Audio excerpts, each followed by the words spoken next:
Hi friends, welcome back to our YouTube channel. Friends, ಅಜ್ಜಿ ಅಲ್ಕೋವಾ ಮಾಡಿದ್ದಾರೆ. ಬನ್ನಿ ಹೇಗೆ ಮಾಡಿದ್ದು ಅಂತ ತೋರಿಸ್ತೀನಿ. ಅಜ್ಜಿ ಚಿಕ್ಕ ವಯಸ್ಸಲ್ಲಿದ್ದಾಗ ಅದು 50 ಪೈಸೆಗೆ ಸಿಗ್ತಿತ್ತಂತೆ ಫ್ರೆಂಡ್ಸ್. ಇವಾಗ ಅಜ್ಜಿನೇ ಮಾಡಿದ್ದಾರೆ.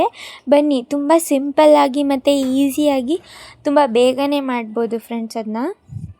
ಫ್ರೆಂಡ್ಸ್, ಮೊದಲಿಗೆ ಒಂದು ಪ್ಯಾನಿಗೆ ಒಂದು ಬೌಲಷ್ಟು ತುಪ್ಪ ಹಾಕ್ಕೊಂಡು ಅದಕ್ಕೆ ಮೈದಾ ಹಿಟ್ಟು ಹಾಕ್ಕೋಬೇಕು ಫ್ರೆಂಡ್ಸ್. ಮೈದಾ ಹಿಟ್ಟು ಹಾಕ್ಕೊಂಡಾದ್ಮೇಲೆ ಈ ಥರ ಹಳ್ದಿ ಆಗೋವರೆಗೂ ಚೆನ್ನಾಗಿ ಹುರ್ಕೋಬೇಕು ಫ್ರೆಂಡ್ಸ್.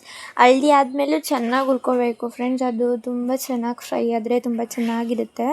ಈ ಥರ ತುಂಬ ಚೆನ್ನಾಗಿ ಇನ್ನು ಹುರ್ಕೊಳ್ಳಿ. ಅಲ್ಲಿ ಗಂಟು ಇದೆಯಲ್ಲ, ಅದನ್ನು ಹೀಗೆ ಸ್ಪೂನಲ್ಲಿ ಬಿಡಿಸ್ಕೊತಾ ಬನ್ನಿ ಫ್ರೆಂಡ್ಸ್. ಹುಡಿ ಮಾಡ್ಕೊಳ್ಳಿ ಫ್ರೆಂಡ್ಸ್. ಅದು ತುಂಬ ಹುಡಿ ಆದಾಗ ತುಂಬ ಚೆನ್ನಾಗೂ ಇರುತ್ತೆ ಫ್ರೆಂಡ್ಸ್. ಬಾಯಿಗೆ ತಿನ್ನೋದಕ್ಕೆ ತುಂಬ ಚೆನ್ನಾಗಿ ಸಿಗುತ್ತೆ. ಅದಕ್ಕೋಸ್ಕರ ತುಂಬ ಚೆನ್ನಾಗಿ ಕಲಿಸ್ಕೊಳ್ಳಿ. ಸಕ್ಕರೆನ ಆಡಿಸ್ಕೊಳ್ಳಿ ಫ್ರೆಂಡ್ಸ್. ಸಕ್ಕರೆನ ಆಡಿಸ್ಕೊಂಡಾದ್ಮೇಲೆ ಹುರ್ಕೊಂಡಿದ್ವಲ್ಲ, ಆ ಹಿಟ್ಟು ಜೊತೆ ಸಕ್ಕರೆನ ಕೂಡ ಕಲಿಸ್ಕೊಳ್ಳಿ, ಒಂಚೂರು ಗಂಟಿಲ್ದಂಗೆ.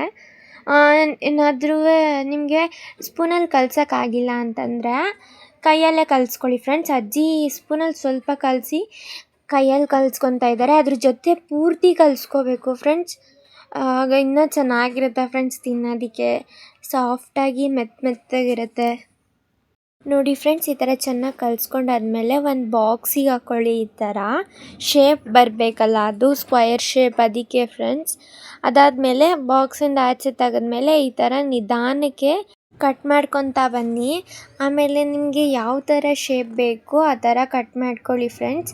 ಅಜ್ಜಿ ಸ್ಕ್ವೇರ್ ಶೇಪಲ್ಲಿ ಕಟ್ ಮಾಡ್ತಾ ಇದ್ದಾರೆ, ಅದರಿಂದ ಬಾಕ್ಸಿಗೆ ಹಾಕಿದ್ದಾರೆ ನೋಡಿ. ಬಾಕ್ಸ್ ಟೈಪೇ ಬಂದಿದೆ ಚೆನ್ನಾಗಿ ಫ್ರೆಂಡ್ಸ್. ನೀವು ಎಲ್ಲ ಆದಮೇಲೆ ಈ ಥರ ಒಂದು ಬಾಕ್ಸಿಗೆ ಹಾಕಿ, ಅದಾದಮೇಲೆ ಅಜ್ಜಿ ನೋಡಿ ಈಗ ಪ್ಲೇಟ್ಗೆ ಹಾಕಿ ತೋರಿಸ್ತಾ ಇದ್ದಾರೆ ಚೆನ್ನಾಗಾಗಿದೆ ಅಂತ ಫ್ರೆಂಡ್ಸ್. ತುಂಬ ಚೆನ್ನಾಗಿತ್ತು ಇದು. ನೀವು ಕೂಡ ಮನೆಯಲ್ಲಿ ಒಂದು ಸತಿ ಟ್ರೈ ಮಾಡಿ ಫ್ರೆಂಡ್ಸ್. ಈ ವಿಡಿಯೋ ಇಷ್ಟ ಆಗಿದರೆ ಲೈಕ್ ಮಾಡಿ, ಶೇರ್ ಮಾಡಿ, ಸಬ್ಸ್ಕ್ರೈಬ್ ಮಾಡಿ ಪ್ಲೀಸ್ ಫ್ರೆಂಡ್ಸ್. ಬಾಯ್.